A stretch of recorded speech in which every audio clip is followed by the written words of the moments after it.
જય સોમનાથ, જય શ્રી રામ. તો તમને એમ લાગતું હશે કે આજે કંઈક હશે લચ્છીનું, પણ લચ્છી નથી.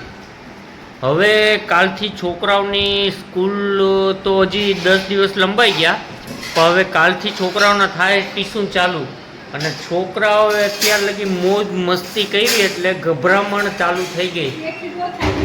જો આમાં કોકને માથું દુખે ને કોકને તાવ આવી ગઈ, કોકને પેટમાં દુખે ને કોકને ઝાડા થઈ ગયા ને એવું બધું છે. એટલે હવે આપણે છોકરાઓને પૂછીએ કોને શું થાય. તો ધની તારું શું કેવું છે? તારું હવે ટ્યુશનમાં જાય અને નવા સ્ટાન્ડર્ડનું બધું ચાલુ કરી દે. બરોબર, વેરી ગુડ. ધનવીને તો જો કે ઇન્ટરેસ્ટ છે બહુ ભણવામાં, એટલે ટ્યુશનમાં પણ જતી. હા, એટલે એને તો વાંધો નથી. તારું શું કેવું છે ગગા? તું કેટલામાં આવી? 7માં. હા, તું જાને બીજામાં આવ્યો. અને તારી ઈચ્છા શું છે જવાની ટ્યુશનમાં? કે મજા નથી એટલે આ આર્યનને તો ખરેખર મજા નથી. મારા દીકરાને 2-3 દિવસથી માથું દુખે, ઓલો પેટમાં દુખે, એટલે બકડતી. બાકી તો જાય કામ જ દીકરો જાય ને. હા, એટલે એને સારું થઈ જાય ને પછી જ જાય મારો દીકરો. તારા ટીચર સાંભળતા હોય ને તો એને કહી દે કે હું 1-2 દિવસ પછી આવીશ.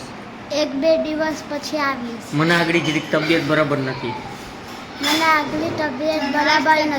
હા, ઓકે.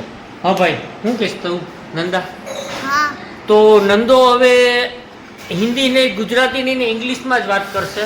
એનું કારણ એ છે કે એનો આરટીઓમાં નંબર આવી ગયો, અને પ્લસ બીજું કે એ જાહે ઇંગ્લિશ મીડિયમમાં. કા કઈ સ્કૂલ છે? કોટ બહાર નીકળી ગયા પણ બોલવાનું લોયન. હે? લોયન નહીં, રિયોન. હા, તો ઓલું તું કેટલામાં છે? પહેલામાં. તો હું કઈ તારી ઈચ્છા અંદરથી સ્કૂલે જવાનું મન થાય કે નહીં? હા. હે? કે અત્યાર લગી રમ્યો, હૈરો ફૈરો, રખડ્યો, મોજ મસ્તી કરી એટલે આળસ આવે એવું થાય? નહીં. તો વાંધો નહીં. આપણા મુખિયા, મેન ખિલાડી, વડીલ, યુવા વડીલ અને મૂભી ને આપણે પૂછશું કે ભાઈ શું કેવું છે એનું. ઉર્ફે યુગ, ઉર્ફે દિન્યો. તો શું કેવું છે તારું યુગ? જાવું. કેટલા ધોરણમાં આવ્યો? 6ઠામાં. હે? 6ઠા. તો કાલથી જવાનું. ટ્યુશન ચાલુ. એટલે આમ થોડું ઘણું દુઃખ થાય કે નહીં? આમ જવું બર પડે કે નહીં? આમ દિલથી કે એમ નહીં, રિયલી આમ સાચું હોય હકીકત તો આળસ જરાય નથી આવતી તને? ઉઠવાનું વહેલું ને ટીચરને શું કહીશ તારા મેડમને, ટ્યુશન વાળા કે મેં આ રહા હું? હે કેને બોલ ને કઈ કેને. તો મેડમ એને કે આપણે કાલે સવારના મળીએ, કમિંગ સૂન કહી દે. મેડમ આપણે કાલે સવારે મળીએ, કમિંગ સૂન. તો હવે આવશે દ્રષ્ટિ. તો આપણે દ્રષ્ટિને પૂછશું કે એનું શું કેવું છે. જો કે દ્રષ્ટિ હોશિયાર છે એટલે એને આળસ ન આવે. આળસ એક આને જ આવે, આર્યન્યાને. તો હું કે દ્રષ્ટિ બોલ. અને સ્કૂલ તો 10 દિવસ લંબાઈ ગઈ ને? હા, તો તું કેટલા ધોરણમાં આવી? 6ઠામાં. હે? 6ઠામાં. હા, તો 5મામાંથી દ્રષ્ટિ અને યુગ બે એવા 6ઠામાં. આ પહેલામાંથી આવ્યો, બીજામાં ના આવ્યો, પહેલામાંથી. ભક્તિ ક્યાં ગઈ? મોટા સરકાર આવી ગયા, અમારા મેન ખિલાડી. તો તું કયા ધોરણમાં આવી? 5મા. તો પેલું નહીં બીજું નહીં, ડાયરેક્ટ 5મું. એટલે હવે ભક્તિ ઓલો બાલ અત્યાર લગીમાં જાતી, આપણે ભક્તિ જાતી અત્યાર લગી બાલવાટિકામાં. તો ભક્તિ જાતી અત્યાર લગી આંગણવાડીમાં, હવે જાય બાલવાટિકામાં. ત્યારબાદ આવશે એ પહેલામાં. બરોબર ને? તો તને અત્યાર લગી તે વેકેશન હતું, મજા કરી, મોજ કરી, મસ્તી કરી, તો તને હવે મન થાય જવાનું કે આળસ આવે? હે? આળસ ન થતી કે કંટાળો પાછું જવું ને આમ ને તે ને વહેલું ઉઠવું ને એવું નથી થતું? હે? તો તમારા કોને આટલામાંથી કોને આળસ આવે જવામાં? નહીં. હે? સાચું બોલશે એને ઇનામ મળશે.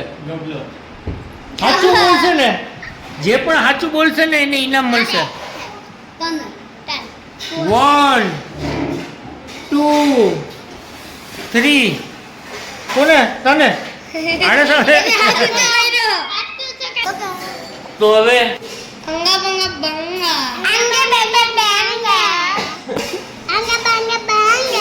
અંગા પંગા પંગા.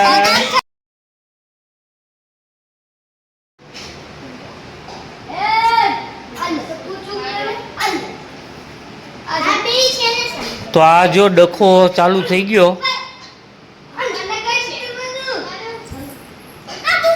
આ ડખો ચાલુ થઈ ગયા.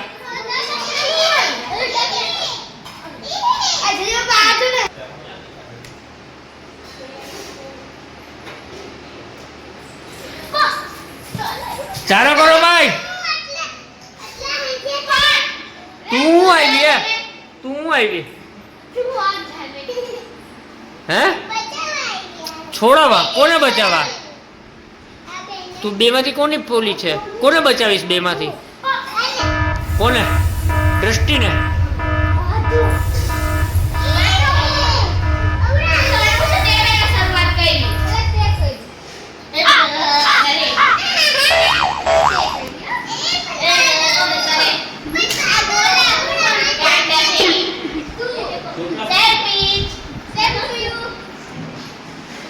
ડખો ઉપડી ગયો, ઉપડી ગયો, ઉપડી ગયો.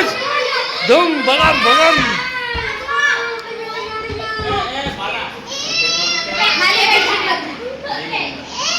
ભક્તિ છોડાવ.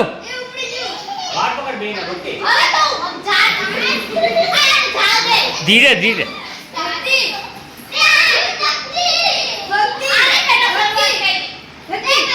હું છે? હું થયું ચોટી? હલે કેમ હું કરે? હલો સમાધાન કરી લ્યો. બસ હલે ભક્તિ બેને સમાધાન કરાવો.